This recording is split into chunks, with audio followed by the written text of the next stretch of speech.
जय जगन्नाथ आज लक्ष्मी फोन सारा मन स्वागत करी आज सकाल आसिक 9:30 होगलानी सब कम सरीगला गाधुआ पाधुआ ठाकुर पूजा रोषे भी चलती कहीं मो छुआ जी खाई स्कूल अटवा बाटा ड्यूटी जी से चलती देखु रात देखा कौन कौन सब चलती रोषे रोषेबास मोर चली सब बासन पड़ानी माजापी माछ धोई धाई देखो ये धोई आगे जरी सब पड़ी माछ छणा भी चली तो सरी आसला गोटे बारिया बसी सरीगले सरला सरी भी गला किचन अवस्था तो देखुए कौन सब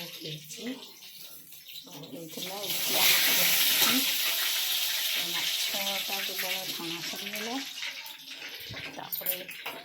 यहाँ इपीटा भी मोर होगला मुझे बंद कर दी तो टिफिन पूरे देवी पुना पखाड़ को माछ छणा खाइब आबी नब देखो ये घोरे रखीदे अभी तो रोषे करहबनी रखी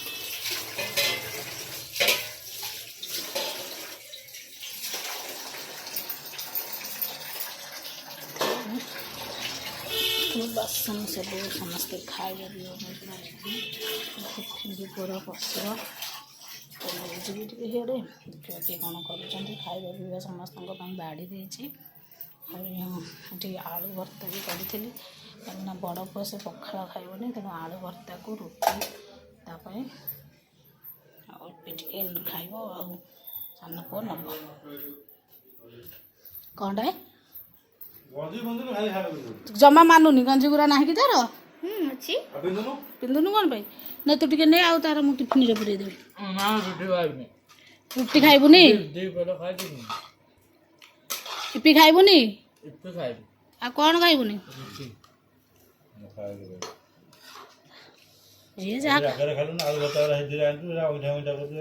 हाँ मुहर जहाँ सी छाड़ी जी खाई खाई माजिदेवी कम सैला उठा मुठा गुरा रही कि टिफिन रे तुम भात नब जदि नियो पखाड़ को माछ के लगुच भात के लगुच कौन जल्दी पिंधि फटाफट काम स्कूल जीव फटाफट सब काम कर ना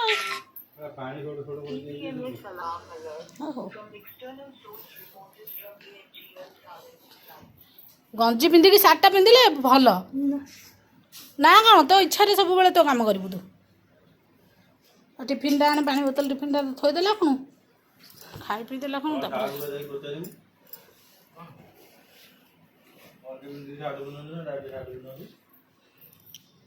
हाँ आज जीव पचारू हाँ जल्दी पिंधा पिंधि कर रोटीन सजड़ा सरी तो भी तो भात बढ़ाई भात बढ़ाई थुआई जी जहाँ खाया कथा खा मुझे टिफिन पानी बोतल पूरे दियो कंटा छड़े देवी हाँ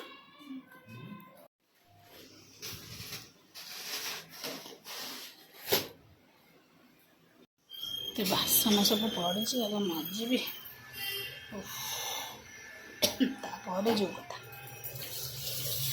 जो माने रोषे चली भात फुटिला छुआ सब स्कूल पलैले तेणु होगला आसिक 11टा 11:30 मुझे भितर गोटे सब सफा सब छुआ सब गाधे जाते सब सफा सुतरा कली आज टिके वर्षाटा होनी से सब नहीं पर काली आज सब नहीं सुखा सुखी कली तापर ये माछ मसला माछ रंधा हम से मसला सब करी भात बसैकी ये मसलाटा कषाऊँ तरकारी करी माछ तरकारी ये आलू काटिक तोड़ी पकईबी आलू अधिका कहीं मुझे आलू खाया बहुत भल पाए पुणी माछ ना चलो आलू जोड़ोटा निहाती दरकार आम छणा माछ गोटेटा खाई देचु 5-6-26 भाया खाई देचु आक रंधा हम झोल करदेवी और सका तो आलू भर्ता करी आहरी अच्छी खाईदे बस रोषे जाने सर पुणी गैस फैस पोछला 12टा 1 हो पुणी ଲୁଗାପଟା ଉପରେ ପଡ଼ିଛି ଯେ ମାନେ ବର୍ଷାକୁ ଅନେକ କରୁନ। ବର୍ଷା ଦିନ ଯେହେତୁ ପାଗଟା ସିନା ହେଇଛି ଟିକେ ମାନେ ପାଗ ହେଇଛି ମାନେ କ'ଣ ବର୍ଷାଟା କେବଳ ହେଉନି, ନହେଲେ ମେଘଟା ଘୋଡ଼େଇକି ରଖିଛି। ପକେଇ ଦେଇକି ଆସିଛି ଆଜି ସବୁଯାକ। ଇଆଡ଼େ ରୋଷେଇ କରୁଥିବି, ଇଆଡ଼େ ବର୍ଷା ପାଗକୁ ବି ଦେଖୁଥିବି, ଚାଲିଛି ଆଉ। ଯାଉଛି ରୋଷେଇ ସାରିଦିଏ। ରୋଷେଇ ଚାଲିଛି ଆମର ଭାତ, ତରକାରୀ, ମାଛ ସବୁ ଚାଲିଛି ରୋଷେଇ। ରୋଷେଇ ସରିଲେ ତାପରେ ଯିବା ବିଲ ଗୋଟେ ଟିକେ ଦେଖିକି ଆସିବି, ସବୁ ପଲଟେଇ ଦେଇକି ଆସିଲେ ଶୁଖିଯିବ। ଆଉ ଘରେ ସବୁ ମାନେ 3-4-5 ଦିନ ହେଲେ ଏମିତି ବର୍ଷା ହେଉଛି, ଏମିତି ମାନେ ଲୁଗାପଟା ସବୁ ୱାସିଂ ମେସିନ୍ ପକେଇଦେବି। ଘରେ ବି ଜାଗା ଥିବା ଦରକାର ନା ପକେଇବାକୁ। ଆମର ଯେହେତୁ ବଡ଼ ଘର, ଆମର ମାନେ କେବଳ ରୁମ୍ 2ଟା, ଆଉ ସେଇଠି ଟିକେ ଯାହା ହେଉଛି ଆଉ ଏଠି କିନ୍ତୁ କ'ଣ ଗୋଟେ ତାର ଫାର ଟାଣିକି ଘର ଭିତରେ ଶୁଖେଇଲା ବେଳକୁ ଭାରି ଅସୁବିଧା ହେଉଛି। ପାଗ ହେଉଛି ବୋଲି କାଲିରେ ଆଜି ସବୁ ନେଇକି ଛାତରେ ପକେଇ ଦେଇକି ପଳେଇ ଆସିଛି। ଦେଖିବା ଆଉ କ'ଣ ହେଉଛି। ଗୋଟେ ଟମାଟୋ କାଟିକି ପକେଇ ଦେଇଛି। ଧୋଇ ଆସିଲାଣି, ହେଉଛି ଗୋଟେ ଟମାଟୋ କାଟିକି ପକେଇଦେବି। ଟମାଟୋ ଫିଟିଲା ପରେ ଯାଇକି ଆଳୁ ପକେଇବି। ଟମାଟୋ ପକେଇ ଦେଇଛି କାଟିକି। ଟମାଟୋ ଟିକେ ସିଝିଯାଉ, ଟିକେ ମାନେ ମିଶିଯାଉ, ତାପରେ ଆଳୁଟା ପକେଇବି।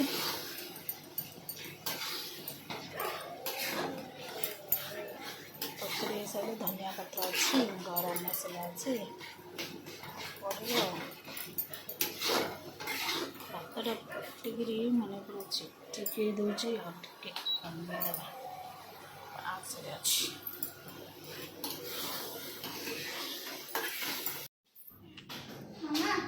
ହଁ କୁଆଡ଼େ ନାହିଁ।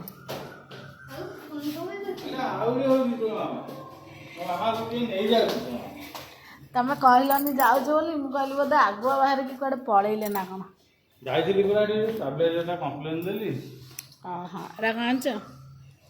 ଗାମୁଛି ଗୋଟେ ବୋତଲ ଆଣିଲନି, ପାଣି ବୋତଲ। ହଁ ଏ କଲର ବୋହିଯିବ, ଏରା ଜଲ୍ଦି ଫିଟାଏ। କହିଲା ଯୋଉ ଲୁଣ ଗୋଟେ ଚାମଚ, ସର୍ଫ ଗୋଟେ ଚାମଚ ପାଣିରେ ଗୋଳେଇ ଦେଇକି ବତୁରେଇ ଦେବ, 4 ଘଣ୍ଟା ରଖିକି ଶୁଖେଇ ଦେବ। କଲର ରେଞ୍ଜ ଥିବ, ତିରିଲା ଯାଏ ସେମିତି ରହିବ।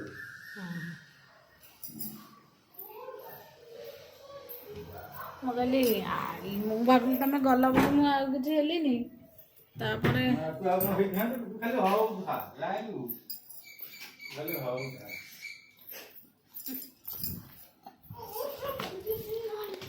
ଧାନ ଆସିକାଲି ଉକୁନୁରୁ ଆସିଲେ। କୁଆଡ଼େ ଯାଇଥିଲା? ଉକୁଲୁ ଯାଇଥିଲା। ଧାନ ତମେ କୁଆଡ଼େ ଯାଇଥିଲ? ଇକୁଲୁ ଆଜି ଆମର ଯୋଉ ସ୍କୁଲ ଛାତ ଉପରେ ନୁହଁ, ଗୋଟେ ପ୍ୟାନେଲ ଲାଗି କୁଆଡ଼େ ଯାଇଥିଲ? ସ୍କୁଲ ଏଇ ଯୋଉ ସ୍କୁଲ ଛାତ ଉପରେ ଗୋଟେ ପ୍ୟାନେଲ ଲାଗିଥିଲା, ସେଠି ନୂଆ ସ୍କୁଲରେ ସେଇଠି ଗୋଟେ ଛୋଟ କଳା ବଡ଼ ଲମ୍ବା ସାପଟେ ବୁଲୁଥିଲା। ହଁ ତୁ ବାଗେଇକି ଯିବୁ, ଯୁଆଡ଼େ ଯିବୁ ଏକୁଟିଆ। ଛାତ ଉପରକୁ ଆମେ ଯାଉଛୁ। ଏଇ ଯୋଉ ବର୍ଷା ଦିନଟାରେ ଖାଲି ସାପ ବାହାରିବ। ଦେଖୁନୁ ଖାଲି ମୋବାଇଲରେ କେମିତି ୟୁଟ୍ୟୁବ ଯୋଉ ଛାଡ଼ୁଶୁଣି ସବୁ ସାପ, କାହା ଘରେ ପଶିଗଲାଣି, କାହା ବାଇରେ ପଶିଗଲାଣି, କାହାକୁ କାମୁଡ଼ି ପକେଇଲାଣି, କାହାକୁ ଏମିତି କାରୁଶୁଣି। ବର୍ଷା ଦିନଟାରେ ଗାତ, ବର୍ଷା ଦିନେ ସାପ କ'ଣ ବି ବେଶୀ ବାହାରନ୍ତି ଜାଣିଛୁ? ତାଙ୍କ ଗାତରେ ସବୁ ପାଣି ପଶିଯିବ ସାପଙ୍କର, ସେଥିପାଇଁ ସେ ବାହାରିକି ପଦାରେ ବୁଲିବେ, ଘର ଦ୍ୱାର ପଶିଯିବେ। ସେଥିପାଇଁ ଆଉ ଯାହା ବଦଳି ଦେବ, ଆମର ମାଛ ଭାତ ହେଇଛି, ଖାଇବ। ଆମେ ସମସ୍ତେ ଖାଇସାରିଲୁଣି। ଭାଇ ବି ସ୍କୁଲ ଯାଇଥିଲା, ସ୍କୁଲରୁ ଆସିଲା 1-1:30 ବେଳେ, ଖାଇକିରି ତାର ଯାଇଛି ପୁଣି ଆଉ ଥରେ 4ଟାରେ ଆସିବ। ତୁ ଆମର ଡ୍ରେସ୍ ବଦଳି ଦେବୁ, ଡ୍ରେସ୍ ବଦଳିକିରି ଭାତ ଖାଇଦବୁ। ଆଜି ଇଭିଏସ୍ କ୍ଲାସ୍ ଟେଷ୍ଟ ହେଲା। କ'ଣ କେତେ ନମ୍ବର ଆଇଲା? କେତେରୁ କ'ଣ ପାଇଁ 7 ଆଇଲା? ଆଉ 3 ମାର୍କ କୁଆଡ଼େ ଗଲା? କ'ଣ ମୁଁ କେମିତି ତୁ ବା ଘଷୁଥିଲୁ କୁଆଡ଼େ ସକାଳେ, ଆଉ କୁଆଡ଼େ ଗଲା? ହଁ ଲଙ୍ଗ ଦିଟା ପକେଇ ଲଙ୍ଗ ଘଷି ନଥିଲୁ କଣ ବି କରାହେଇଥିଲା ନା ନାଇଁ ମିସ୍ ପା କହିଲେ ସର୍ଟ ପଡିବ ଭୋକ ହେଲାଣି ଏଠି ଆମର ଚା ବସି ସାରିଛି ରୋଷେଇ କରୁଛି ରୋଷେଇ ପ୍ରବଳ ମୁଣ୍ଡ ପବନ ଆଉ ଆମର ଏଠି ଚା ବସିଯାଇଛି ଚା ପିଇଦେବା ତାପରେ ଦେଖିବା କ'ଣ କରିବା ଆଉ